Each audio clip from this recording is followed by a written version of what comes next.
While in Libya, Gaddafi, as you probably know, has not let up on the ongoing fight with NATO forces, so the not war continues to be a war. Our specialist today says the risk of instability in the region in general will only grow more severe if we are not able to arrive at some type of a solution for Israel and Palestine to enhance that relationship and then benefit the region.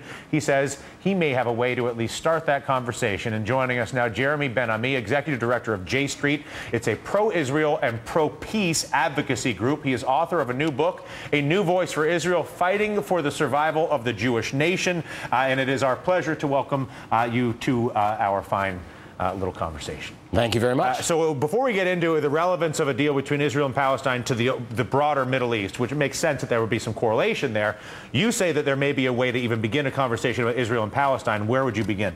Well, I begin with the commonly held understandings over decades among nearly every expert, whether it's on the Israeli or the Palestinian side or internationally, about what the resolution of this conflict looks like. The saddest thing about the Israeli-Palestinian conflict is, while it festers along decade after decade, everybody knows the broad outlines of what the resolution looks like. Lay it out for us right now. 2 states for 2 peoples. The borders are the 67 lines with some moderate adjustments to keep the majority of Israeli settlers within Israel, and you trade land to the Palestinians.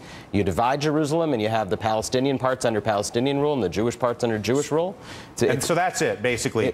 2 states, 2 people, 67 borders with some minor finagling, and split Jerusalem.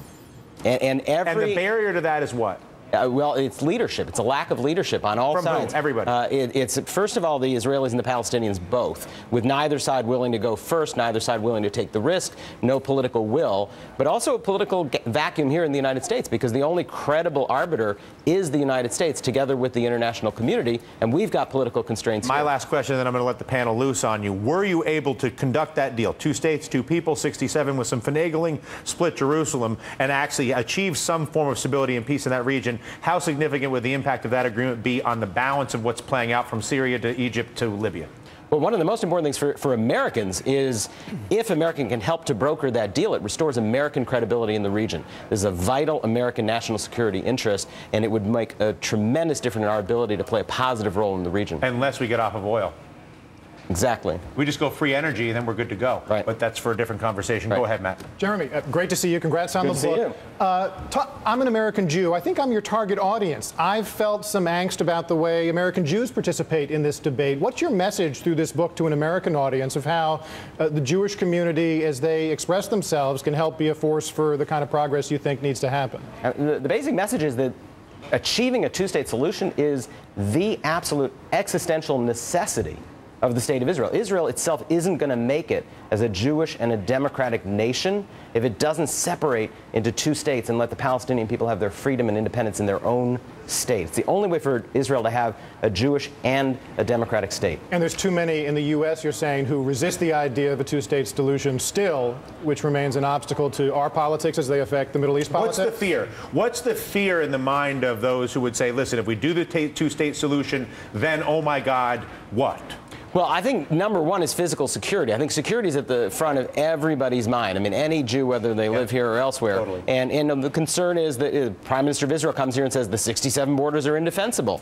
But you have all these military experts who come from decades within the Israeli Defense Forces and the Mossad and the Shin Bet and all the intelligence services who say what's indefensible is the present situation. This is unsustainable. And this is a lack of security. Right. This is insecurity by definition. Yeah, go ahead. Right, Jeremy, I need you to make a connection for me. Tunisia, Syria, Libya, Egypt. During all those uprisings, there was no talk about Israel, about the Israeli-Palestinian conflict. It was all about people yearning to be free in their countries.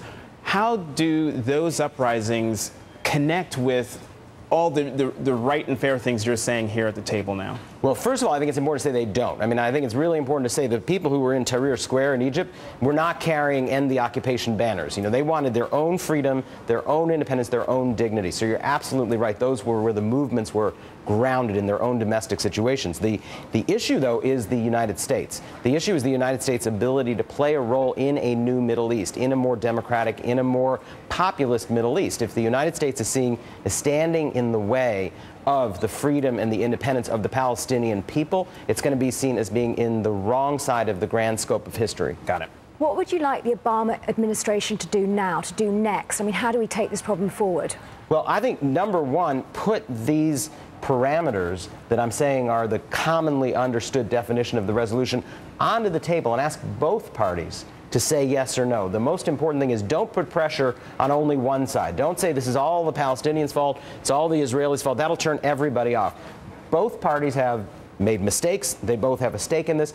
Put this resolution on the table. Force them to confront their people with the choice of, do you want to end this conflict, or do you want to just condemn yourselves to decades more of violence and conflict? Jeremy, it is an absolute pleasure. I'm hugely respectful and admiring of what the message that you're carrying and the work that you're doing to try to advocate it. So thank you for joining us today. I really appreciate it. Thanks, Dylan. Jeremy Ben-Ami, check out the book. A New Voice for Israel is the only way forward, the way forward that he just described, and is the security of the Middle East actually much more at risk without a deal than it would be with a deal, which I believe is Jeremy's case.